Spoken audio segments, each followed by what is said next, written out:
In 2000, I don't think the blockers were as powerful in 2013 because I can't imagine. They have to keep up with such technology today. exactly. You were talking about the sweeping of the Sistine Chapel and also the Santa Marta. I would assume they have to sweep that as well. They But the do, cardinals had to indeed. turn in all of their cell phones. Check your phone at the door, and so they have to. There's also a bit of a natural blockage that happens, especially after the white smoke, when you go from maybe 10,000, 20,000, 30,000 to suddenly Everyone. a quarter million people, 300,000 people, not just in St. Peter's Square, up the Via della Conciliazione, the road leading to St. Peter's, and everybody has their cell phone on. And with great respect for the recent funeral for Pope Francis, when you have those numbers, again, I think the figures were 400,000 officially, weren't they, between those gathered in the square and those who were along Via della Conciliazione and down on the route towards St. Mary Major for the burial when Francis was laid in his final resting place. And again, the difficulty of getting any kind of signal to be able to send messages even was quite challenging. So yes, it is a problem, and people are gathering, and of course everybody now has a phone on them, and everybody. That was another thing I remember, because it was getting dark during the I remember waiting March, for Pope though. Francis. when the smoke earlier. came out, it was dusk, but it was still light out, and by the time they got to the actual pronouncement, the night sky was completely black. And there was a flashing of all those millions, or at least hundreds, tens of thousands of cell phones as people tried to take the first pictures of the new Pope. And that is something which, of course, is quite different from in past times when people would acclaim by applauding and cheering. But applauding and cheering has a lot to say for itself, because I remember being in that square and Bergoglio stepping out.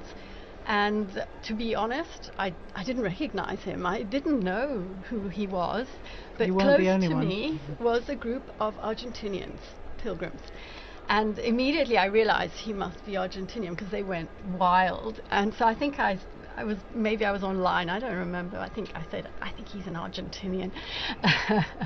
And then, of course, everybody is looking for the biographies and trying to and the internet risks crashing as well, because everybody is trying to download that biography. Interestingly, I've noticed that the Vatican this time has come up with an extremely helpful dashboard, which again is unprecedented. As far as I remember, we had to do a lot of the research ourselves, but we now have a Vatican dashboard which gives you all the details that you ever wanted to know, or the basic information about the cardinals, all the cardinal electors, who they are, where they come from, how old they are, who created them cardinals, what their main features, if you like, of their ministry has been so far, which is incredibly helpful for all of us trying to cover these that's things. Progress, Phil.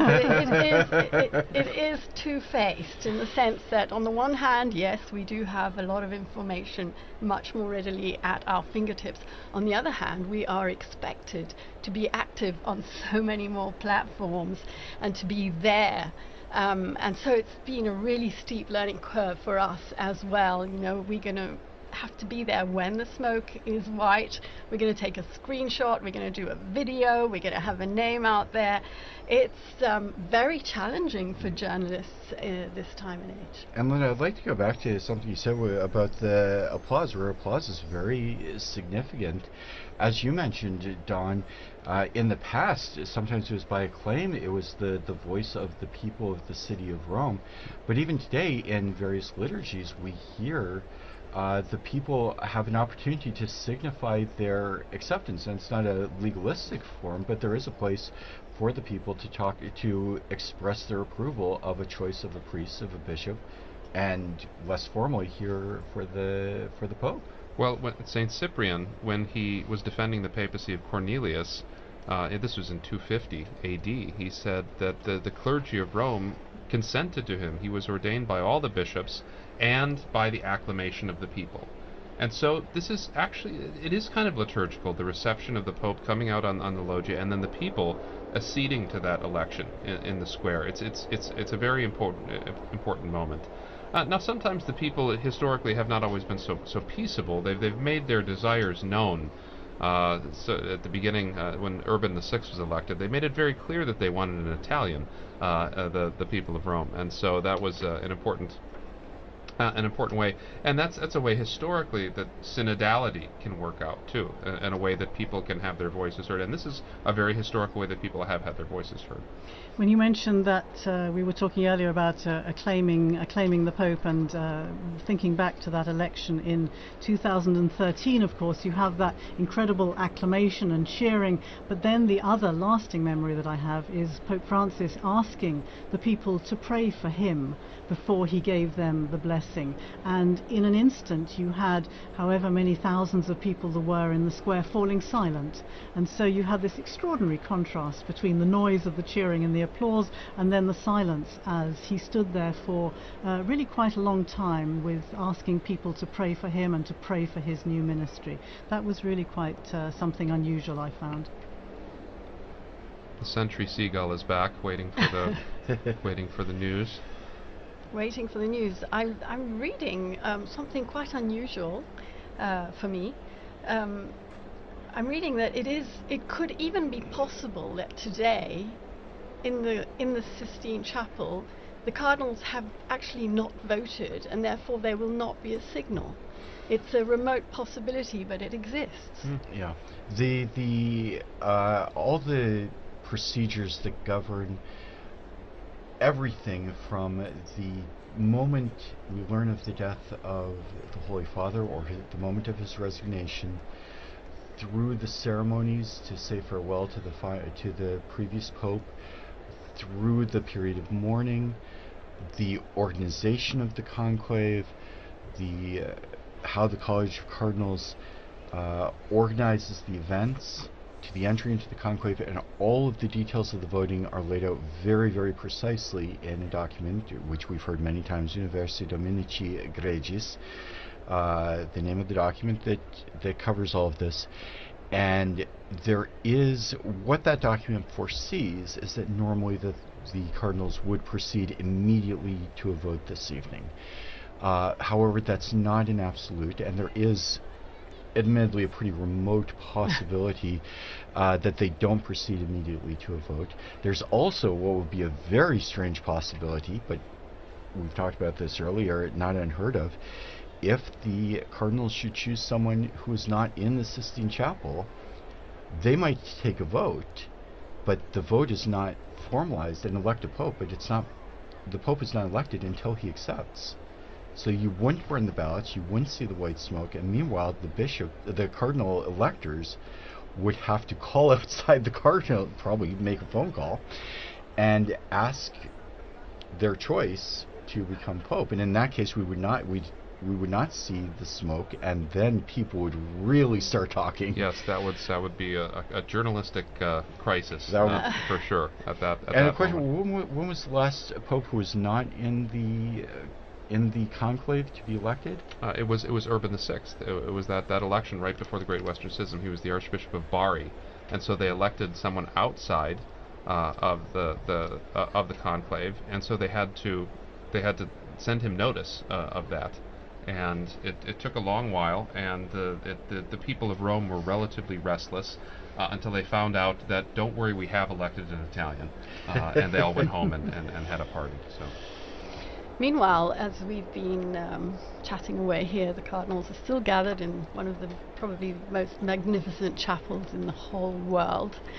Full of symbology as well. We all know the final judgment on the wall of the apse. We all know the creation on the ceiling. But there are a lot of other paintings in there as well, including some Raphaels and a very symbolic Perugino, which shows Christ handing the keys to St. Peter.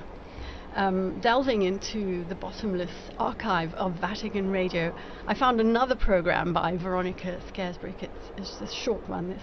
She speaks to a professor of fine arts, Brina Ennis, who tells us about that particular fresco, which is part of the cycle of Christ on the right-hand wall as you enter the Sistine Chapel.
Yes, and we were listening there to Breda Ennis speaking to Veronica Scaresbrick. She mentioned there the 265th successor of Peter, so she obviously did that program just before the election of Benedict XVI.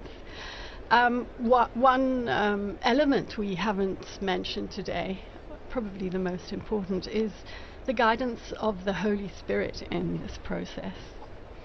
This morning the cardinals gathered in a very important mass, the mass for the election of the new pontiff. The mass was presided over by Cardinal Giovanni Battista Re. He's the dean of the College of Cardinals, and he asked the participants in the conclave, the cardinals, to join in prayer to ask the Holy Spirit for guidance. All that together, as well as just a few hours before the start of the conclave, under the gaze of Our Lady beside the altar in this basilica, he said, which rises above the tomb of the Apostle Peter. Professor Prudler, how important is this element? It's irreducible. I mean, the selection. We saw that with the prayers at the entrance of the conclave. We saw it with the Missa Pro Elegendo this morning. The intoning of the Veni Sancti Spiritus, the invocation of the Holy Spirit on the work of the conclave.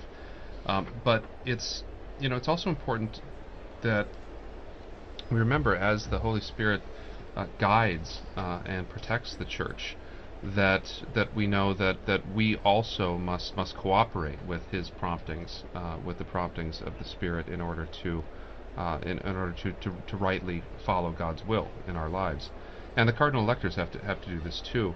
It surprises some people sometimes that when he was Cardinal Ratzinger, Benedict XVI spoke about the Holy Spirit's role in the conclave, and he said, I would not say that the Holy Spirit picks the Pope. I would say that the Spirit does not exactly take control of the affair, but rather, like a good educator, as it were, leaves us much space and much freedom without entirely abandoning us. And so the Missa Pro Elegendo this morning, the ceremonies at the beginning were meant to help the cardinals to be open to the Spirit in that way, and to put aside other agendas, other political ideologies, and be open to the promptings of grace. And so that's because, and I think that was something very wise of Benedict to say, because in the past, I mean, there's not always been good popes. I mean, in the history of the Church, there have been quite bad popes, and yet the Church endures, and that's the astonishing thing from an historical perspective. And so today we pray that we are open to the promptings of the Holy Spirit in the conclave and for the cardinal electors. I think it's particularly interesting that Mass is not just for the cardinals, but of course it's a Mass in St. Peter's Basilica, open to the public and to a lot of other people who want to come along and want to be part of that moment at the beginning. As you say, it's marking the beginning of the conclave, and to be actually part of that and to be able to pray together with the cardinal electors for the new Pope is an incredibly moving moment. And again, I noticed this morning there were a number of the ecumenical representatives here in Rome. We have a new Anglican bishop, Bishop Anthony, who is the new head of the Anglican Centre. We have the head of the Methodist Ecumenical Office, the Reformed churches, and they were there together with representatives from the Council, the Dicastery for Christian Unity, again praying together and gathered together with the cardinal electors, praying for a successful outcome to this conclave under the guidance, as you say, of the Holy Spirit. And that homily by Cardinal Re brings us back to the whole concept of unity as well, because he also reminded those present about the duty to maintain the unity of the Church on the path traced out by Christ. And he explained that unity is marked by profound communion in diversity, provided that full fidelity to the gospel is maintained. Unity in a fractured world is even more poignant. We're living in a time in which the world is so divided. Just last night we learnt of yet another conflict, and I'm referring to the clashes that erupted between India and Pakistan, as every day we remember Gaza, we remember Ukraine, we remember Myanmar, we remember South Sudan, we remember Sudan. Unfortunately, the list is very, very long. So we really do need a moral compass back in this world. I thought it was interesting during the lead up to this conclave to see the cardinals actually issuing a statement just ahead of their gathering here in the Sistine Chapel, issuing a statement calling for peace, calling for an end to conflicts, and mentioning particularly Ukraine and Gaza, but as you say, by implication the many other conflicts that are going on around the world. Of course, peace and an end to conflict was such a key theme for Pope Francis, and I thought it was particularly significant that the cardinals felt it necessary to show that they were absolutely following in this direction, and therefore that these, if you like, considerations that go way beyond those of the Catholic Church and of the Christian world, but the need for dialogue, the need for mediation, the need for peacemakers in our world is particularly on their minds at the moment. And it'll be interesting to see. Of course, we know that there have been that there are cardinals representing countries. I think it's more than 70 countries across the world. Is that right? 70, around 70 countries, yes, more than 70. And therefore, obviously, these political considerations are of extreme importance alongside all the other church business, of course, that they will have been discussing. And that communique that you mentioned, Philip, was issued yesterday. We, the Cardinals of the Holy Roman Church, meeting in general congregation before the beginning of the conclave. That's the meetings that they hold in anticipation of the election. We, the Cardinals, noting with regret that there's been no progress in advancing the peace process in Ukraine, in the Middle East, and in so many other parts of the world. And on the contrary, attacks have intensified, especially against civilian populations. We Cardinals make a heartfelt appeal to all parties involved to reach a permanent ceasefire as soon as possible and to negotiate without preconditions, without further delay, the peace long desired by the peoples involved and by the entire world. And that's been that was certainly a constant theme in Pope Francis' pontificate. Linda, just a moment ago when you were talking about all of those trouble spots throughout the world, all those places of conflict, it sounded just like our former Holy Father, where at his audience he'd constantly go through a litany almost of places that needed our prayers, where we needed peace. And the Cardinals conclude their appeal. We invite all the faithful to intensify their supplication to the Lord for a just and lasting peace. Linda, I know you follow closely the Pope's appeals for peace over the years, not just Pope Francis, but also before that. Yes, as you were speaking, my mind immediately went to an interview that our colleague in the Africa English section did immediately after the death of Pope Francis. He interviewed the Bishop of Juba in South Sudan, who said, "We have lost the only advocate we have on this world scenario. We have lost the only voice who brings our suffering to the international community whenever he can." You know, it's a huge, huge void. Who is going to speak for us? One of the historical titles is Pontifex Maximus, right? The Pope is meant to be the chief bridge builder, and the papacy has a unique spot on the world stage to be able to do that with its diplomatic corps, with its experience in this area. And I think back, Francis stands in a long line of popes who have been dedicated single-mindedly to peace. I think Benedict, one of the reasons Benedict chose that the name was Benedict XV, the great Pope of Peace in World War I. And I think of all of the appeals that Pius XII made during the devastation of World War II. And so the papacy is a beacon and needs to continue to be a beacon for these peacemaking movements in the world. Coming back to South Sudan again, yes, popes have traditionally been peacemakers, people appealing for peace, but I think one of Francis's great strengths, of course, was his gestures, his ability to speak through gestures. And thinking of South Sudan, Another thing that really comes to mind was the time that he met with the South Sudanese leaders, the president and the vice president, who were at loggerheads with each other. The conflict had been dragging on. He invited them to the Vatican for that session with the Archbishop of Canterbury and the moderator of the Church of Scotland. And I'm sure you've all seen the pictures where he gets down on his knees with great difficulty, and he gets down on his knees to kiss the shoes of these leaders in an extraordinary symbolic gesture of humility, to say to these leaders, these military leaders, stop the fighting.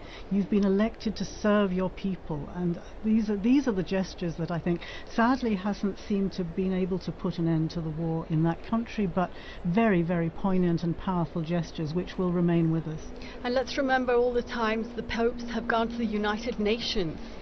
We'll never forget Jamais plus la guerre, Pope Paul VI, and then Pope John Paul II, and Pope Francis. They have all been to that incredible forum of nations, that family of nations, to say, stop fighting, listen to the voice of the people.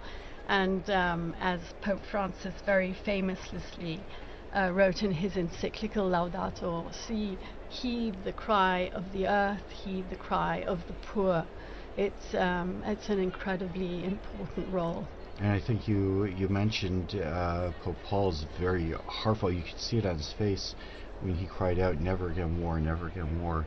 And I think every subsequent pope that's visited the United Nations has quoted him there. I'm not absolutely certain of that, but Dawn, you mentioned the unique place of the Catholic Church. The Church is present in just about every country in the world, so they have a stake in a lot of these conflicts. Some places the Church is very small. Mongolia has a community of a few thousand people. 1,500 Catholics. With the Cardinal, though. Right? But with the Cardinal, who we saw today, Cardinal is Marengo. present throughout the world. It does have the diplomatic corps, and I know you've done some studies to the diplomatic corps. It's not just the Pope's gestures, which are very, very important. You mentioned the beautiful gesture of the Pope kneeling at the feet of the leaders, but there's also so much work that goes on in the background, which is animated and inspired by the Pope. That's where the Secretary of State, the nuncios, are really trying to carry out the background work of trying to make the Pope's appeals a concrete with one another. And so that in situations of war, in situations of conflict, nations can come to the Vatican and use the diplomatic service in order to exchange messages of peace, in order to exchange messages offering ceasefire. And so it's very important to remember the work of nuncios, of the special envoys. When the Pope sent Cardinal Zuppi to Ukraine as a special envoy for peace, that this is something the Catholic Church is very good at, and can be a force for helping to establish lasting peace in these troubled areas. As you said, Don, that's something that the Church can do, where you can speak with both parties as, if not exactly a neutral party, but at least something that's a little taking a step back, where you can't talk to one another, but you can talk to someone else. We saw that with the Second World War and some of the tremendous work of the Department of State. We also have seen with the Secretary of State, one of the big issues is the plight of displaced persons, and that was a big work of Vatican Radio in its early history. Linda Philippa, maybe you could speak about that role of the Holy See in the humanitarian work of the role of Vatican Radio in the humanitarian work of the Holy See. Well, I think you're probably referring to the Second World War, right? Especially, yes. When the radio started a service announcing the names of prisoners of war, in order that people could tune in and hear whether their husbands, their fathers, their brothers were in these prisoner of war camps following the Second World War. And that was, as I say, way back after the Second World War. But of course, if you're talking about the plight of displaced displaced people, then much more recently during this past decade, of course, we think of how significant an issue, I would say a top priority, this was for Pope Francis. Hard to forget that the first place he chose to visit after his election was the tiny island of Lampedusa down to the south of Italy here. Why? Because he wanted to remember all the people, all the many people who have lost their lives trying to flee their countries, trying to get to safety and security for their families, and losing their lives in the Mediterranean in these terrible flimsy boats that just capsize. And so these kind of, again, the image of him throwing that those flowers into the wreaths of flowers into the sea from the boat to remember the people who'd lost their lives there, and then speaking with other migrants who had successfully arrived in Lampedusa on that first visit.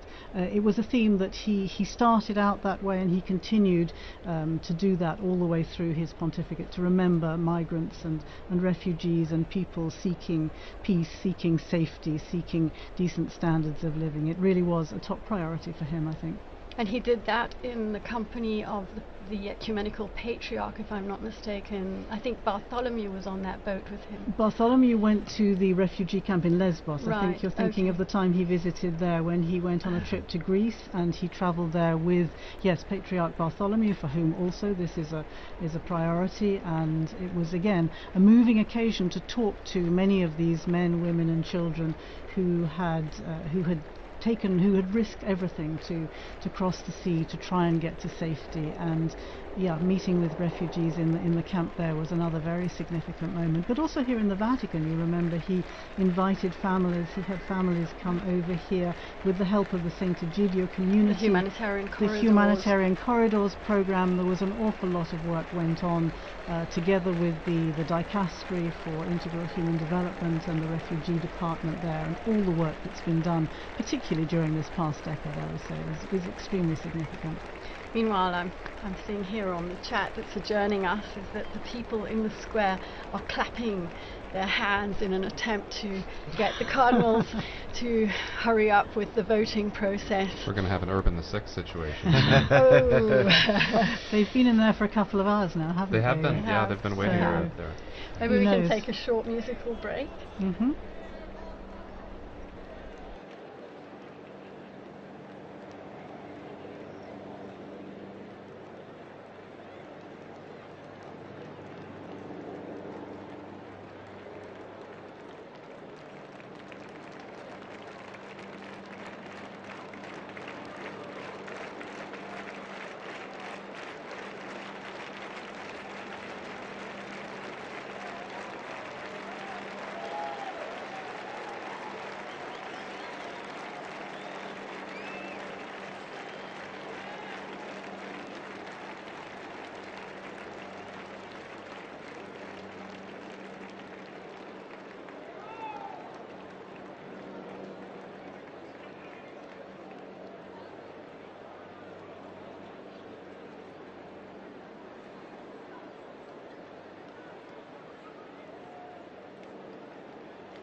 And once again, we welcome you to Vatican Radio's live coverage of the conclave to elect the 266th successor of St. Peter.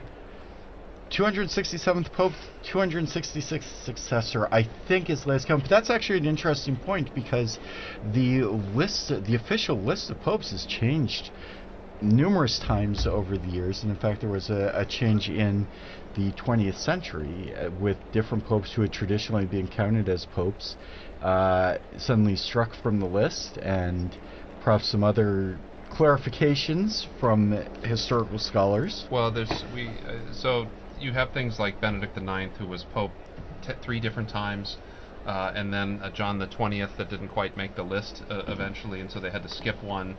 And so the list of popes does, when historians look at these things and they get more details and they get more ideas, the church will decide whether or not that this person was a legitimate Roman pontiff or not.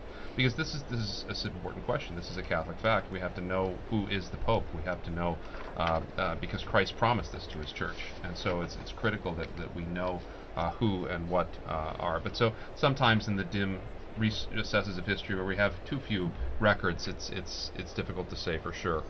I'm not a historian myself, but of course the medallions in the great Basilica of St. Mary Major that contain the images. Now that's of all St. Paul's Basilica outside St. the Paul's, wall. yeah. St. Paul's outside the walls, yes, you're right. Yeah. But presumably the number up on the wall there is what we consider to be the official tally, is that right? Not quite, in fact, because at least a few anti-popes are up in medallions, including my personal favorite, at one time considered a pope, now considered an anti-pope, Pope Christopher, the one and only. He's one of them that they struck from the list due to the rather odd circumstances, untoward circumstances regarding an election of his accession. Meanwhile, if you are just joining us, we are entering the third hour of our coverage of the conclave. We are anxiously awaiting smoke to appear from the chimney in above the Sistine Chapel. That's still not happening. As we heard just a little while ago, the crowds that have now gathered in St. Peter's Square are getting a little enthusiastic in their expectation of the Pope. As we do enter our third hour, I would like once again to thank our television and radio partners, including EWTN TV, Catholic Faith Network in America, Shalom World Television Network USA, At Madarshan TV, Catholic TV, Mada TV India, and Uganda Catholic Television, UCTV, as well as radio partners Luminous Radio and Radio Katipunan in the Philippines. I'm here with Linda Bordoni, our very learned guests, Philippa Hitchin and Don Prudlow. And perhaps we could talk a little bit about what we can expect. Some of us have been listening to our broadcast now for a couple of hours and maybe wondering what's happening and what's going on right at the moment. Well, I think they're getting ready to burn the ballots. Meantime, another thing we've all been chatting about in the run-up is what name will the new pontiff choose? Because it's a long-standing tradition that the baptismal name is changed, but it hasn't always been so, if I'm not mistaken. But we do know that the first act of the new Pope, immediately after accepting his canonical election as the Supreme Pontiff and before fulfilling other obligations, is the choice of his name. And this name is announced famously on the loggia by the Cardinal Protodeacon after the famous formula Habemus Papam, followed by the Pope's baptismal name in Latin. So Francis was the first Francis. I remember we were going, we're going to call him Francis the First, and we were told, no, it's just Francis, he is the first.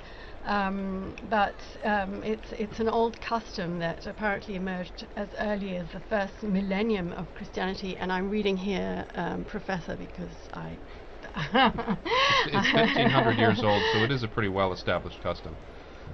And can you tell us anything about the popularity of certain names, why they became so much more popular than others, why Francis perhaps was never chosen until this last pontificate? Well, there have been a series of quite traditional names. I mean, there's a good list with 266 popes to choose from. There's good, and it ties people back into continuity with the past.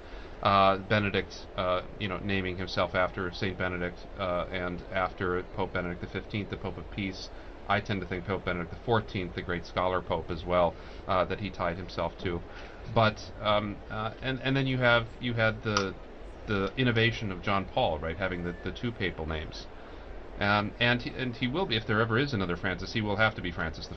I mean, he doesn't have any choice. He will be Francis I. He will have to be Francis. If there's a Francis II, there's going to Oh, have to. Yeah, he'd have to be retroactively promoted to Francis I. But this is a great moment, because it's the first time that we can get an insight into the mind of the new pope when they have this name. So, for instance, if, as a lot of people think, the new pope may choose the name Leo, we know that that's probably in line with Leo's great work with social justice, with Catholic social teaching, but also, hopefully, Leo's great work with Catholic academics as well. But how many Leos have there been? Well, he would be Leo the 14th. So there would be Leo the 14th. But John, John would be a popular one. Paul would be a popular one, or John Paul III even. But all those will have nuances, right? They'll all have meanings that the Pope will be able to tell us, and we won't be able to exhaust them. I mean, they're suggestive, right? We'll see. Well, that's an interesting name. And the commentators will be out in force to explain exactly why the Pope chose that particular name. We've seen there's certainly a tradition of choosing names from immediate or close predecessors. There has been, and Benedict sort of broke that, and that was interesting. And I think that's because we had John Paul and then John Paul. I think that was good to break off from that a little bit. But you're right, they go up and down in popularity. I doubt that we'll get a Sixtus VI. I think that we may have ended that line. That probably won't make it. We haven't had many Pauls. We haven't had many Pauls, right? There's been a lot more Johns than Pauls. But that's definitely a possibility. That's not. But then you have these strange names from early in papal history, right? Like Conon or Lando, and those are likely going to continue to stay in abeyance. But a name like Innocent or Clement, right? These were immensely popular in the 17th and 18th century. And they tied them back to those great histories with those names too. I mean, John's was kind of a surprise, because there had not been very many creditable Johns in papal history, and so it was kind of a surprise, particularly. And there was controversy even about his numbering, because one of the anti-popes of Avignon was John the 23rd. There's actually an anti-pope, John the 23rd, buried in Florence, so that was confusing as well. But he wanted to make his personal statement with that. And as you say, some names gain popularity because of wildly popular popes, but some names fall off when you've had a pope who really did have, as you said, a discreditable reputation, and suddenly we see a lot fewer. One of perhaps the most famous bad popes, Alexander VI, and we did have a successor, but afterwards the name just kind of fell into disuse for now since several hundred years. Right, that's right. But this, I mean, there was very good Alexanders in history as well. As well, some not so good Alexanders. But and popes don't always choose a name based on Christian principles. So Pius II, he was Aeneas Silvius Piccolomini, and he was so enamored of the Aeneid that he wanted to be Pius Aeneas. So he was Pius II, not because of any devotion to St. Pius. Julius because of the devotion to Virgil. To Virgil. Well, it's much like Dante, right? Our beloved Dante. And Julius II wanted to be named after Julius Caesar, I think. So that worked. But there were both Piuses after Pius II and Juliuses after Julius II. So having had so many Italian popes, of course, throughout history, all selecting from perhaps what you're talking about, some of the traditional names, I'm wondering what a difference it might make having cardinals from these 70 different countries, and if perhaps we should have a pope from Africa or Asia or again Latin America, wondering what difference that might make in the selection of a name. That would be interesting because we have had Greek popes and Syriac popes and African popes. The great Pope Gelasius was North African, and Pope Zephyrinus was Syrian. There was a period in the 8th century where we had almost all Greek and Syrian popes. And so looking back to that history would be instructive as well. I mean, to the persecuted Christians of the Middle East or of North Africa, it could point to that, and still be rooted in the Church's history as well.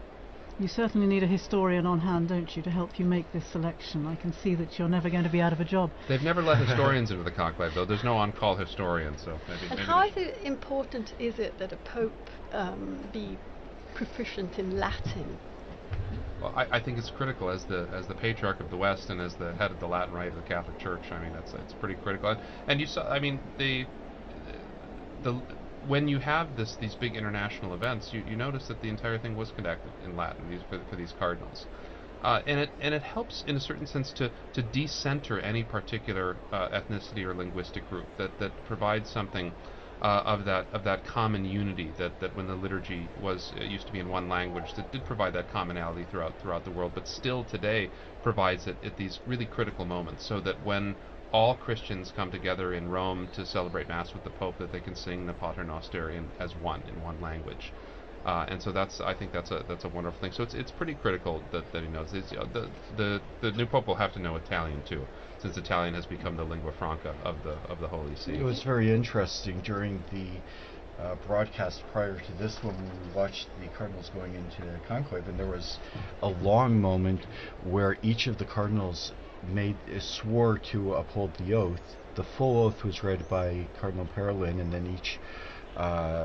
successive cardinal said, "I personally swear to abide by this with my hands on the Gospels."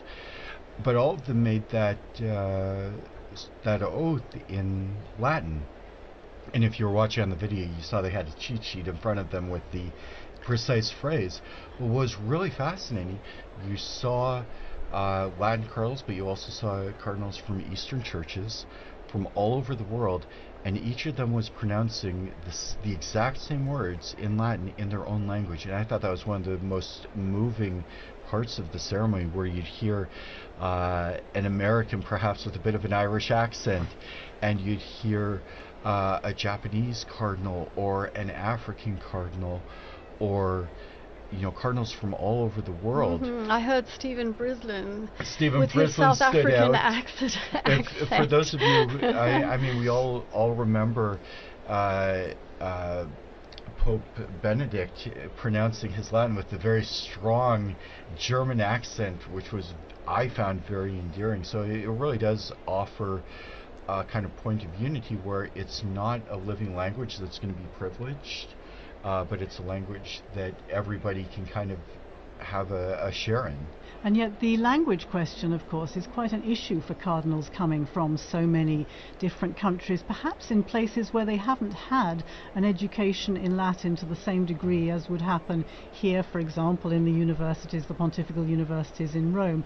Even in the general congregations and so on and so forth, what is the general rule for the language that is spoken? You mentioned the need to speak Italian, of course, if you are elected Pope, because that is the language. As the Bishop of Rome, you're expected to have a good command of Italian, but that isn't necessarily the case for a lot of these men, is it? Several popes have reiterated the importance of learning Latin, and so, because I mean that's the language of canon law and of all official documents in the Catholic Church. It's really critical that we help to form young priests, especially in emerging countries. But then we also expect them, like you said, we expect them to learn Italian too, and so this is also extremely difficult for particularly non-Mediterranean, non-Western people, and so a privileging of Latin would sort of decenter Italian in that way a little bit. You would still have to learn Italian, but you'd have this more focused on that universal language. And that's a bit an interesting question. Up until not very long ago, most of the cardinals would have had some common language, maybe not knowing Latin very well, but having a little bit so that they could at least talk to one another. And we already saw in the general congregations before that, in the various synods, the synods of synodality, where you have to come up with a language that people can understand, or make sure that different addresses, documents are translated into various languages. For a long time, the cardinals would have been largely well educated, and or when I say well, not good, but in the sense of had a lot of education and maybe could talk to one another. One of the things they've talked about with this conclave, with 133 different cardinals, not all of them speak Italian, not all of them speak English or Spanish, which are somewhat common languages, but they're in a room where if they want to talk to one another, there are some limitations as to their ability to communicate. And that and we see it with synodality too, right? We often get shunted off into language groups, right? Which is sort of defeating the purpose of the whole idea. I mean, just it's difficult for us to conceive of, say, but Vatican II, to think back to Vatican II, and that the entire thing for 4 years was conducted in Latin, with everyone having an equal voice and able to discuss with one another in that. Now, it's possible that new translation software and things can come and make a difference like this, but having that common tongue has been something that's been very important to the Western world. That would be an interesting technological change if in some future conclave they're all issued a universal communicator to translate on the spot, and then you don't have to worry about translators coming in and violating. And I think about that ecumenically too, because I mean the use of Latin transcended the boundaries of the Catholic Church for so many centuries. In Europe, it was the common diplomatic language. It was the language. There's a famous exchange between C.S. Lewis and an Italian priest. Neither of them spoke the other's language, so they wrote each other letters in Latin. And so that is one of those commonalities too that we all share. Yeah. And we're still waiting for the even the seagulls. Even the seagulls Even the has given up. Yeah. I'm hearing it's getting chilly out there as well. And one of the things that we can expect is that at least some of the cardinals probably have in mind what effect this is having on people outside. I would think, yes. Could be a good sign because, or it could be just that they're waiting to burn the ballots. Who knows? But they should, because it's just one ballot, that they wouldn't have to wait after the scrutiny is done. But as you were saying earlier, I think, Chris, this is going to affect timings, isn't it? I'm imagining not just today, but we start again tomorrow morning. Just give us a recap of the times that are expected. The cardinals gather again at 9 o'clock in the morning, is that right? Inside the Sistine Chapel. They begin with Mass and prayer. The actual voting is largely, as we've said, it's not a point. The conclave is not a place where people are going to get up and give campaign speeches, or much speeches at all. I've heard many cardinals talk about conclaves as more like a retreat than anything else, and when they come into the Sistine Chapel and do the vote, that's all they do. So what we've been kind of expecting, it's very imprecise, as we're seeing even as we speak. We're kind of expecting the first votes to take place and maybe be finished up by 10:30 or 11 o'clock in the morning. If there's a positive outcome, we would see the white smoke then. If not, they'll proceed immediately to a second vote, which is then going to take another hour, an hour and a half. And at the conclusion of that vote, they will burn ballots from both of the previous scrutinies. So then we could see either black or white smoke. The kind of general feeling and general ideas that might happen around 1 o'clock each day. Yeah, and let's remember that this service that we are providing is not just in English, of course.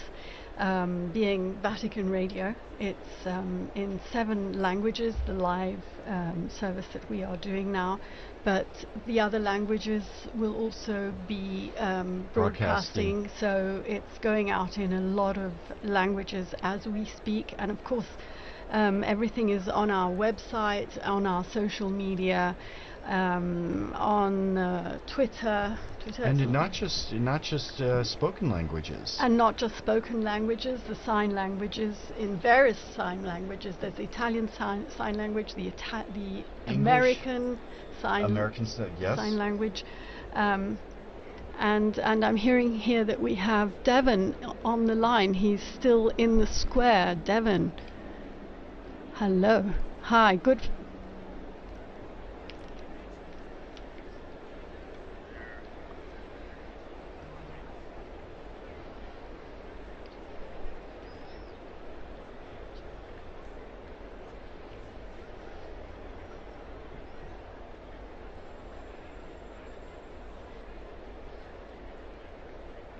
Is it getting dark?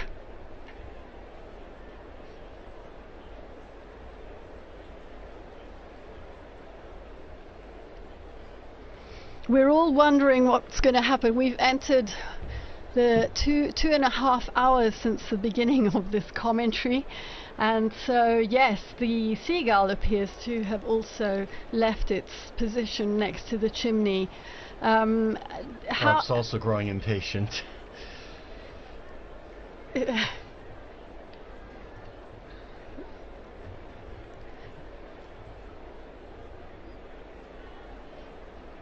Have you spoken to any other pilgrims or Romans in the square who have specially come for the occasion?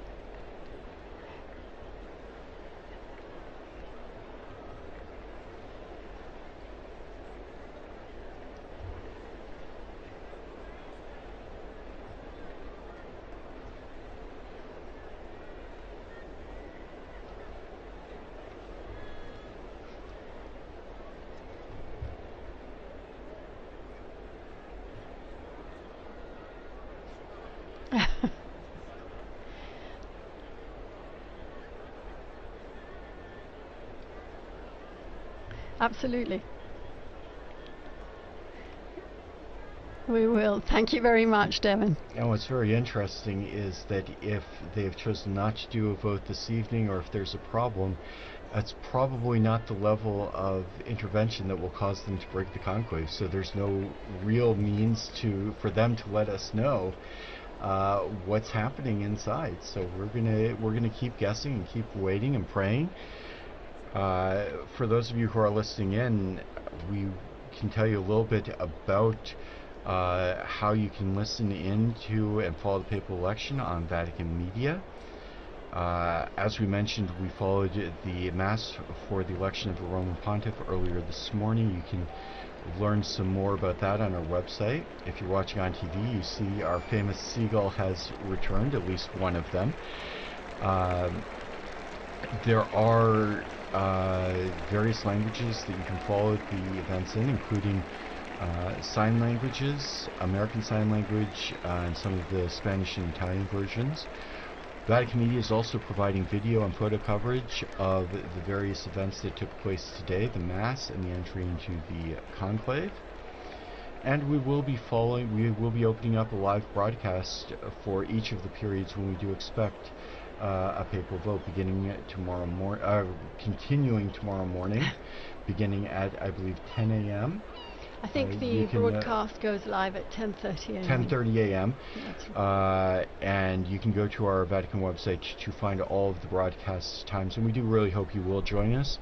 We do invite you as well to visit our social media pages, including Facebook, X, Instagram, and YouTube, where you can follow along and see everything that's happening, or in this case not happening, this evening, as we wait for the sign that a scrutiny has taken place.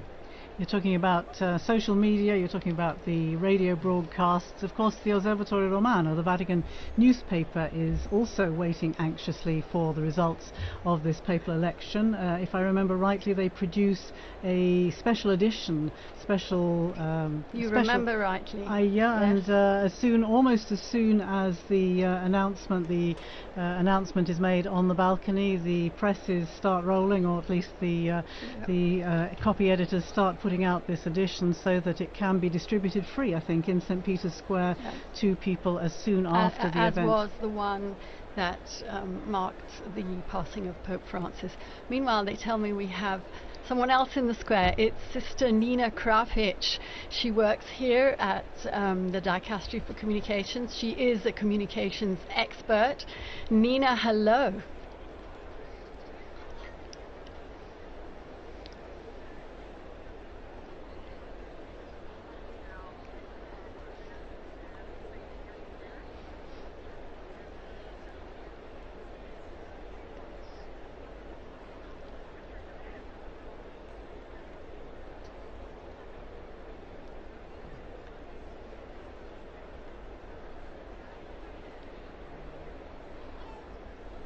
It's your first conclave, isn't it, Nina?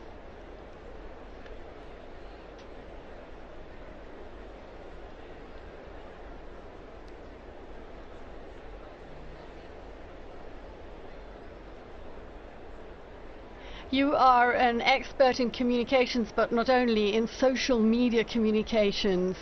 How do you think Generation X, the millennials, are following this conclave? How do you think? I was speaking about social media, which is very much your field, and getting the message out to the younger generations. How are they following this conclave? What kind of interest have you been perceiving from them? You are very young yourself, Nina.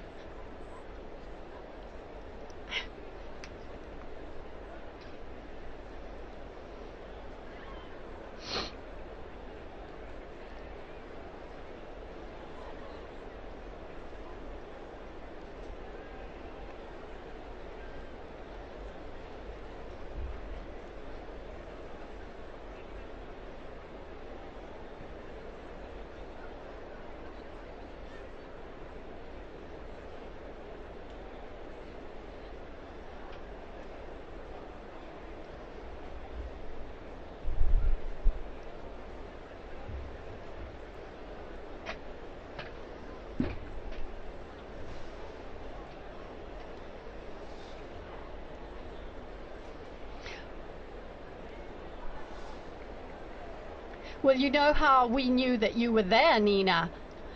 Leo, my son Leo, saw you on Instagram in the square.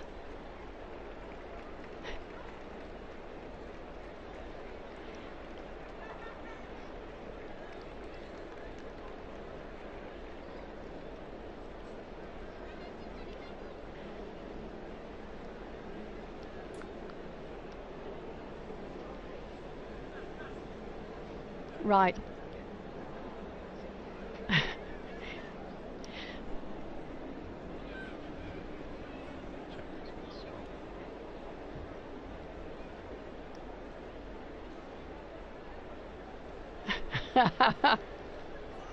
A chimney and a seagull, yes.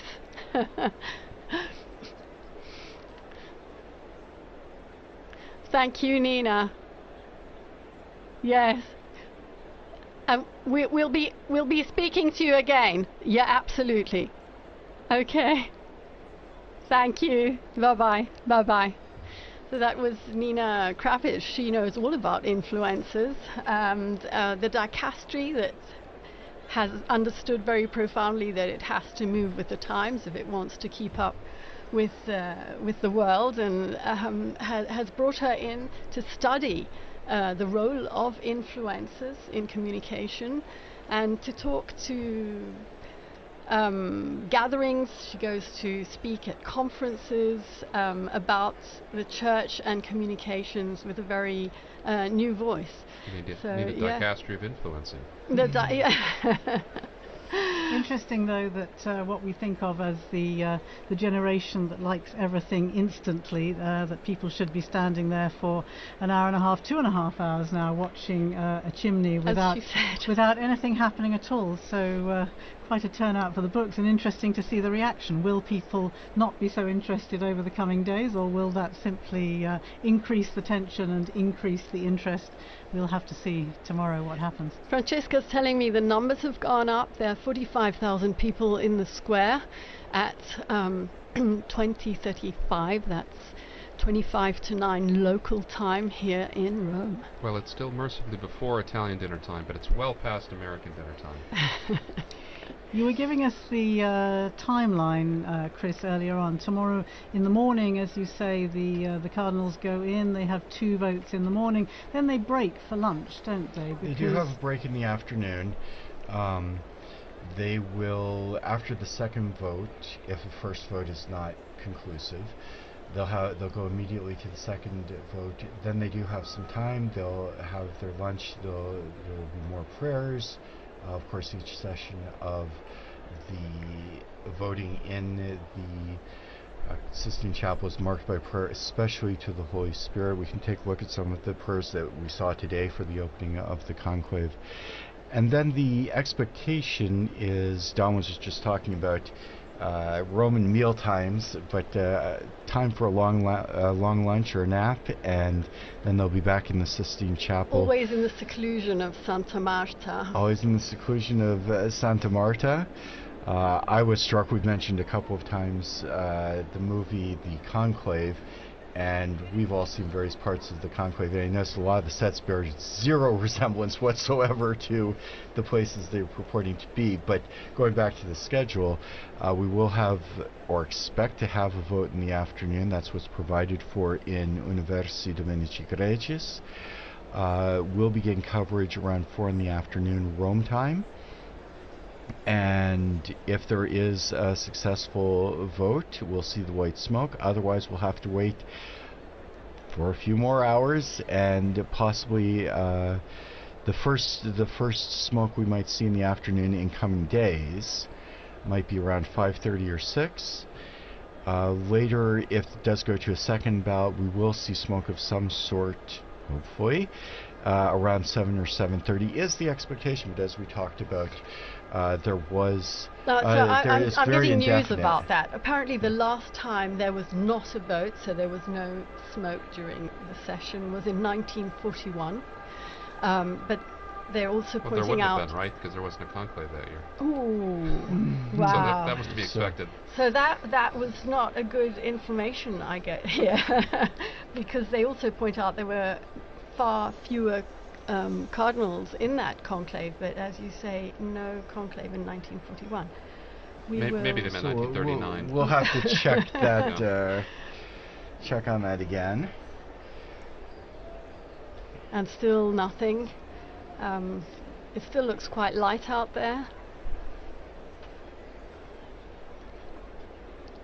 And of course, the cameras are pointing out towards the west, so the last shreds of daylight will be seen from the perspective that we're looking at the chimney. Whereas if you, for those in the square, if they turn around and look out to the east, they'll see that the light is dying out. We can see out the window here, sky's growing pretty dark in the other direction, and we might have a situation where it does become difficult to see the smoke or tell what color it is. In which case we would be waiting for the bells again, as we were mentioning earlier, if it's a successful vote. Otherwise people will be craning their necks to see what they can see from the square. But meanwhile, it might be a good opportunity to talk about one of the unique features of this conclave. For, as we've mentioned earlier, there are 133 cardinals who entered into the conclave. That's the largest number of cardinals ever. And there was actually a little bit of a discrepancy in the law and the procedures governing the conclave, because Paul VI in 1975 had introduced a rule that the maximum number of cardinal electors would not be more than 120. Don, maybe you could tell us a little bit about the history of the numbers of electors. Maybe even going back a little further, the question of who would be made an elector was a very contentious issue, and when popes would make new cardinals to influence perhaps the conclaves, this was a big point of contention with the college at times. Yes, absolutely. So the origins of as you know, there are 3 levels of cardinals. There's cardinal bishops, there's cardinal priests, and cardinal deacons. And originally, there are 6 cardinal bishops of the Suburbicarian sees. He's like Frascati and Ostia. Ostia is the senior bishop on the see. There were 35 cardinal priests. Cardinal priests were drawn from the original tituli, the early parishes of the city of Rome. And so we can see before even the year 500 the lists of the original parishes, and they would be given the title to these parishes. And there were 14 cardinal deacons. The city was divided into 14 different districts based on the needs of the faithful. And so as time went on, this number was fixed at 70. But during the early modern period, the church had grown so much and worldwide that 70 wasn't enough to give a decent representation for the church anymore. And so during the after Vatican II, the number was increased to 120, and this allowed for a much wider representation of cardinals from throughout the world. And the discrepancy came because popes wanted to make more appointments, because you have cardinals aging out all the time. They're always, every month or two you have another cardinal that doesn't get to vote anymore. And it's not just Francis that exceeded the number. Benedict and John Paul also exceeded the number. They just did not have a conclave during the period when the number was exceeded. And so clearly it's the manifest will of the supreme legislator, the three last popes, that if there were to be a conclave, it would be it would be that all the eligible electors. So the cardinals a couple days ago made a decision saying that this was the manifest will of the elector. All cardinals under 80 who are in Rome and can participate can vote. Joining us now in studio, we have Joseph Tulloch, our very own Joseph Tulloch from the English section. We were mentioning the Mass this morning. Joseph was actually one of the readers at that Mass, as he read the other day at the after the funeral Mass in suffrage for Pope Francis. Joe, you were standing out there in that square filled with tens of thousands of people. First of all, would you like to tell us what that felt like and how you lived this experience? Yeah, sure. Hi everyone, I'm Joe. I'm part of the English team here at Vatican News. And what Linda's talking about there is, so I was reading this morning, but before that I had the chance to read at the second, what they call Novem Diales Mass, so the second Mass basically in memory of Pope Francis. It was really nice. It was a really great opportunity to say goodbye to the Pope. That was right after the death, and we were still really missing him. So that was a really great opportunity. There's about 200,000 people showed up for that Mass. I think some of them had been planning to come. There was supposed to be the canonization of Carlo Acutis on that day, and so there was lots of young people who were already going to be in Rome. But what was nice was they were clearly happy to be there for the Mass that they had to go to instead, which was the second memorial Mass for the Pope. There's lots of cheering. They really there was really. Sorry, I thought I saw a flash of smoke there, but it was just a seagull's wing, I think. Right. Very disappointing. Yeah, so that was a really great opportunity. And then this morning too, that was the Missa pro Eligendo, so the Mass for the election of the Pope, and it's basically this opportunity for the cardinals to come together, and together with the people of God, lots of ordinary Catholics and perhaps some non-Catholics gathered in the Basilica with them to pray and to invoke the Holy Spirit on this conclave process. So really nice. I did, to be honest, when I've been here now at Vatican News for about 2.5 years, and I always imagined that the conclave would be this period where I'd be doing so much journalism and going around and reporting on everything, and in the end I've just read a lot of masses. But that's nice as well, and I've really... You've been working hard as well, writing Yes, that's true as well. And what reading did you do this morning? So it was a reading, putting me on the spot, it was from, I think, the prophet Isaiah, and really nice reading about, I think it's the one that has... The Spirit of the Lord is upon me. He has appointed me to preach the good word to the poor, something like that. So the kind of a reading coming out of this prophetic tradition in the Old Testament, and of course the readings are picked, I assume, with kind of the idea of reminding the cardinals of what they're looking for in a pope. So somebody who will have the poor in mind. I think I'm getting the reading right. It's funny actually, when you're there reading, you're so focused on saying the words right that you're not even thinking about what it means. So I may have misremembered what the reading was. No, I think you're remembering rightly. Yeah. That it was focused on the characteristics that a new pope should hopefully have. So yeah, absolutely.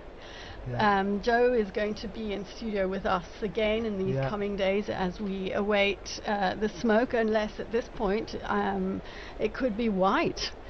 Who knows? Yeah, who knows? Yeah. So that's right. I'm going to be joining on Friday morning. If, of course, we could very well have a new pope by then, because by then there will have been there'll be 9 ballots between now and Friday morning. So there's 1 ballot this evening, and then there'll be 4 tomorrow, And so it's quite possible to have a new Pope by Friday morning, but if not, you'll be able to listen to me and my wonderful colleague Francesca Merlo, who's producing today, but she'll be joining me in the studio on Friday morning. If we don't have a Pope by then, who knows? Yes, thank you here to Francesca Merlo and to Mario Scatton, who are both working on the other side of the window here in this Vatican Radio studio. We've been talking a bit about all that's happened between the funeral and the general congregations leading up to this conclave. Perhaps we could just take a brief look at actually what happens. We've talked about the Pope coming out onto the balcony, the first acclamation by the people of Rome and so on, but then we have to look forward also to the installation, the inauguration of the new papal ministry. Perhaps we could talk a little bit about what happens then, remembering past occasions.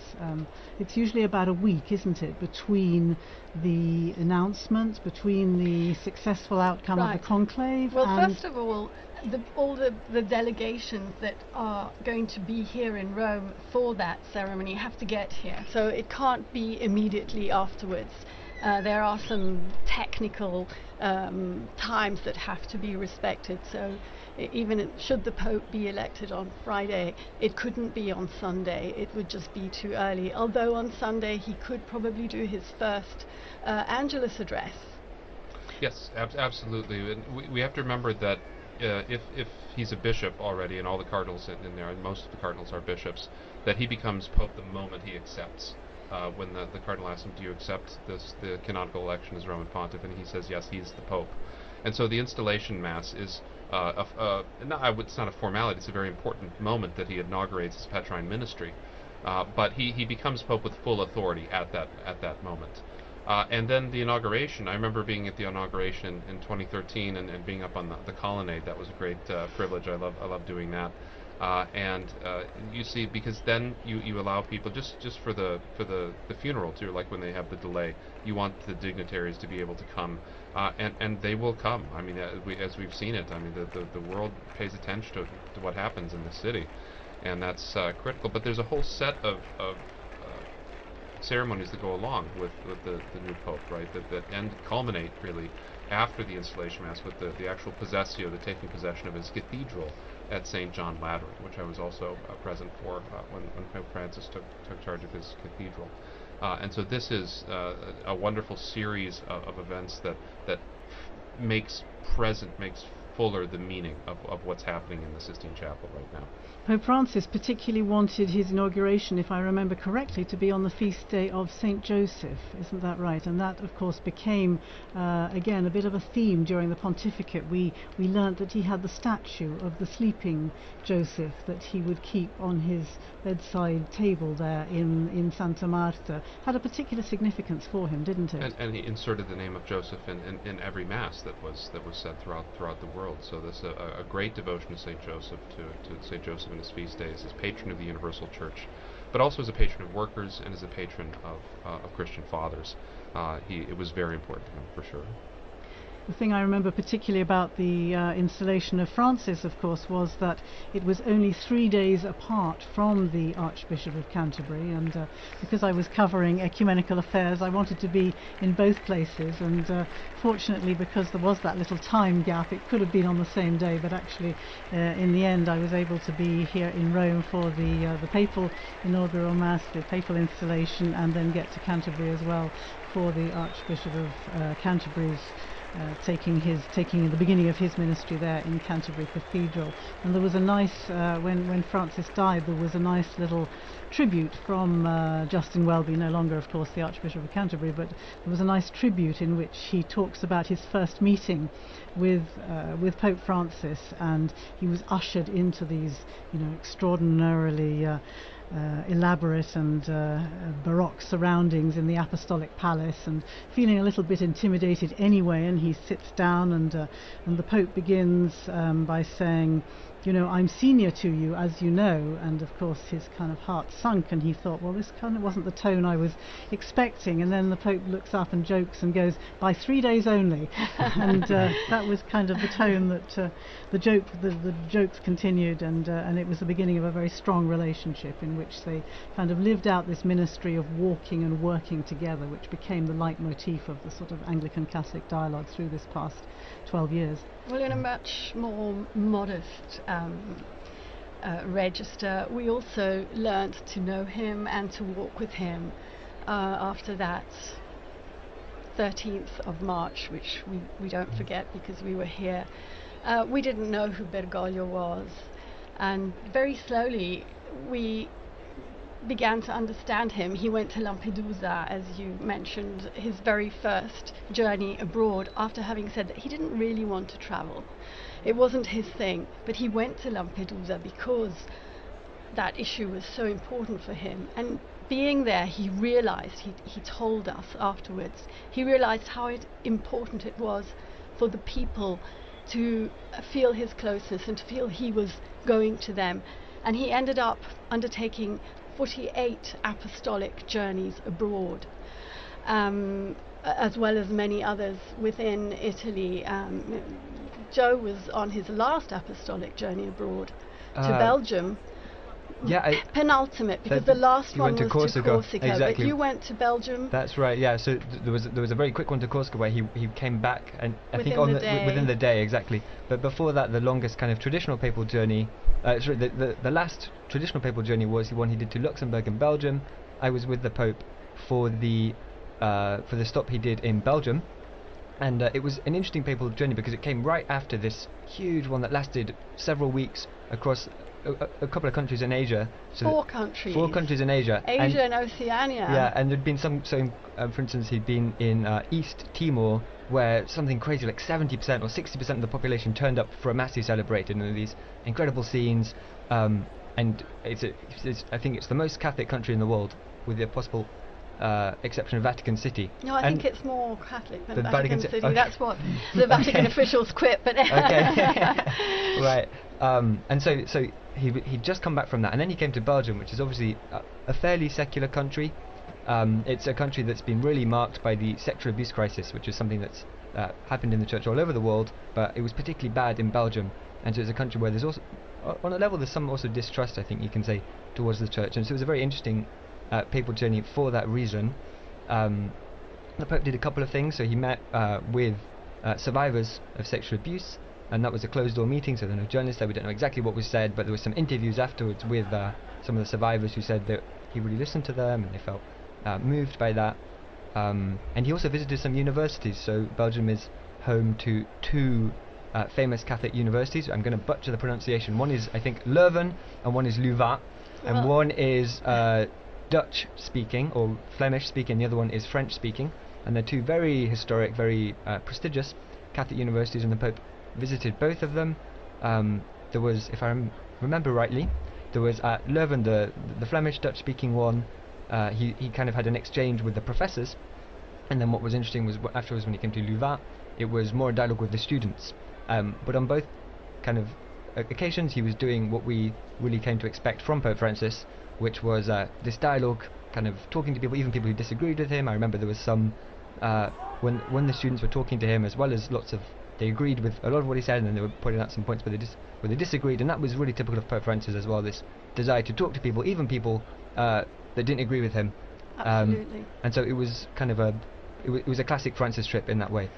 I was speaking to the international director of the Jesuit Refugee Service just slightly after his death, and he said very much what you have been saying. He would sit down and enter into dialogue with the person he had before him, and it was never a problem to disagree or to listen to a differing perspective. In fact, he was interested in doing exactly that.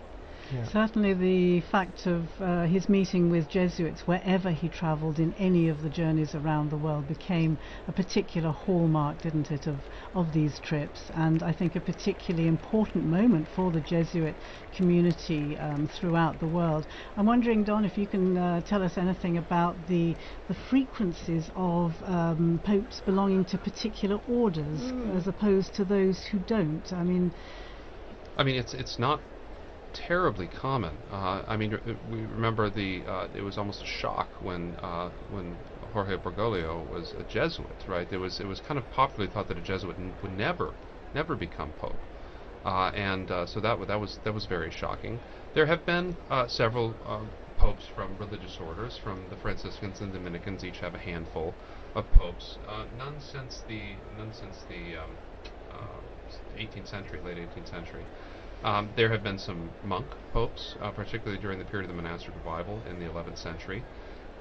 But by and large, they have been taken, a lot of them, from the secular clergy. That's been mainly, and they've kind of gone back and forth between the diplomatic corps and between canon lawyers and theologians, and that's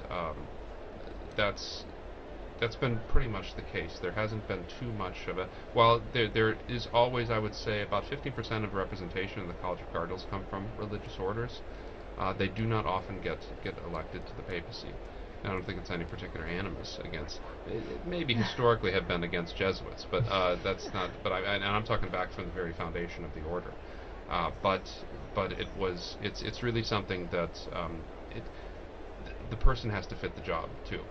And very often religious orders are focused on a ministry. They're focused on a particular specialty. And the pastor, the secular priest, the bishop has got to be all things to all people. And that often is better training for the kind of things you'll encounter in the papacy than other forms of religious living. And I'm wondering, is that 15% roughly the same today with the cardinals who are gathered behind the walls of the I'd Sistine have to look. Chapel there? I could make a count, but I would suggest it's roughly 15 to 20%. And so after the Pope died, I saw a couple of headlines saying something along the lines of Pope Francis never stopped being a Jesuit. And this idea that as you were saying there, that each of these orders has their own charism and they really mark the members of those orders. I don't know if you have any thoughts about the ways in which Pope Francis never stopped being a Jesuit, the ways in which his Jesuit formation really shaped him and became the Pope that we all knew. I think the Jesuit formation creates such strong individuals. They are able to... think of the great Jesuit missionaries that are able to operate...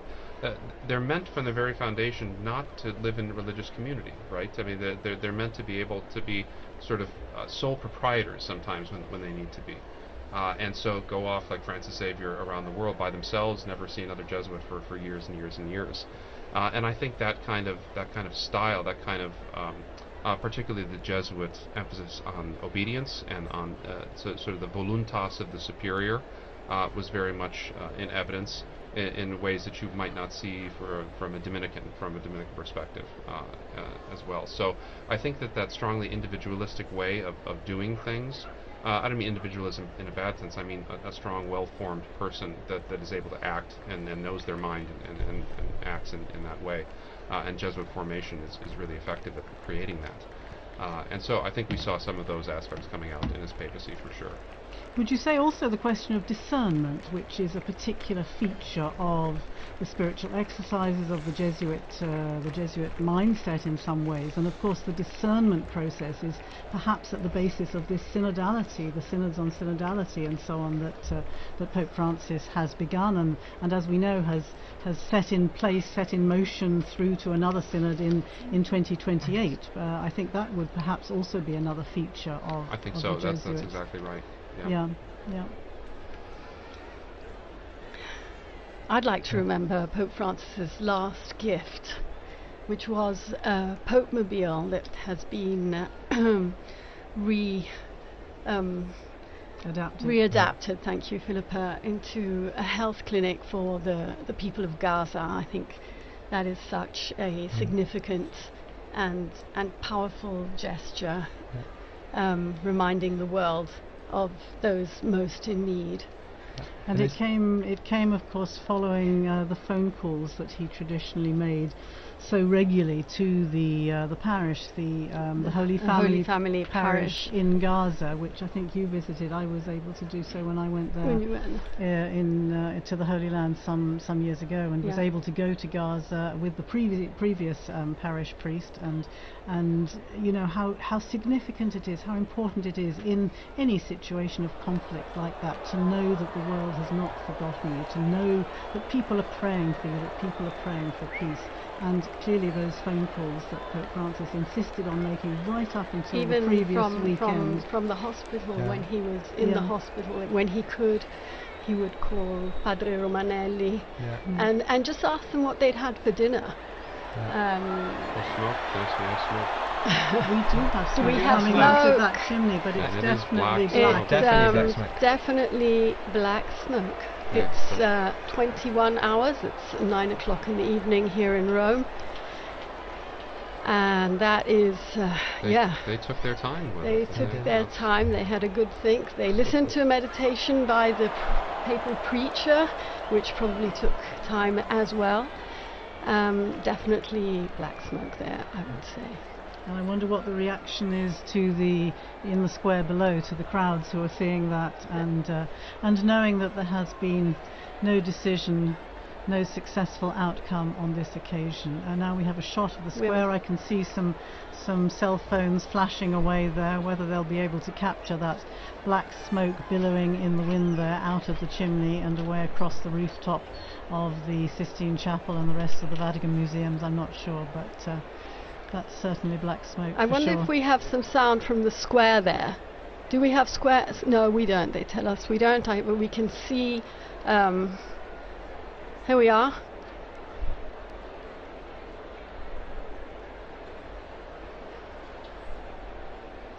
Well, The they've noise of made the sure crowd. of it at least. That's good.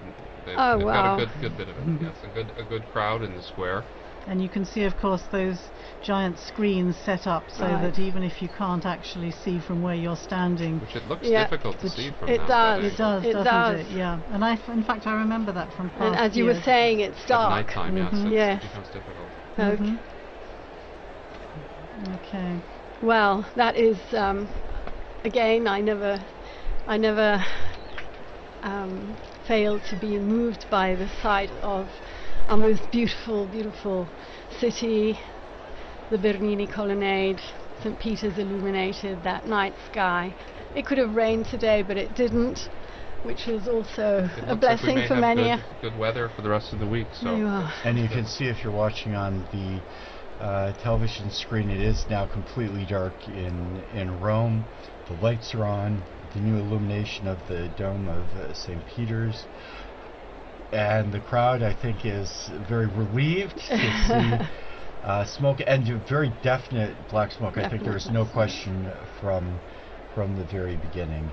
But I want to say thanks to Joseph Tulloch for joining us there. He disappeared out of the Yes, studio. and thanks again to Joseph And for relaying his experiences, and thanks to our team in studio.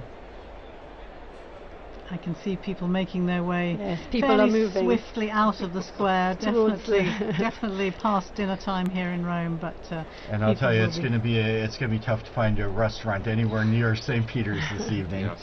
But do keep following us here on Vatican Media, Vatican News. We'll start tomorrow again at We will 10:30. start- Is that right? Rome You, time? you are a guest tomorrow morning I think I again, am, yes. and with Christopher Wells here in studio.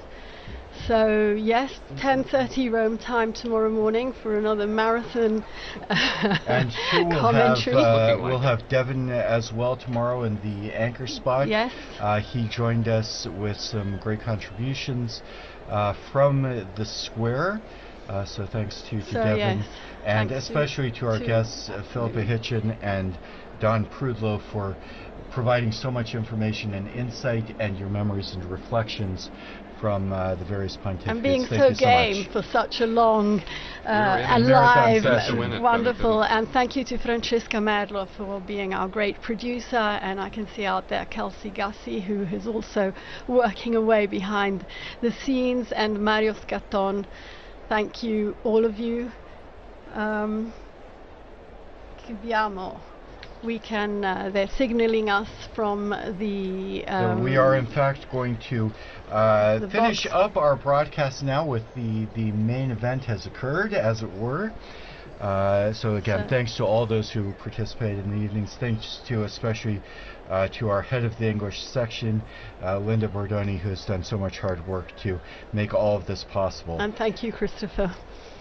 And as we do close up our broadcast, I would like to thank all of our broadcast partners as well, including EWTN TV, Catholic Faith Network in America, Shalom World Television Network USA, Atmadarshan TV, Catholic TV, Mata TV India, and UCTV, Uganda Catholic Television.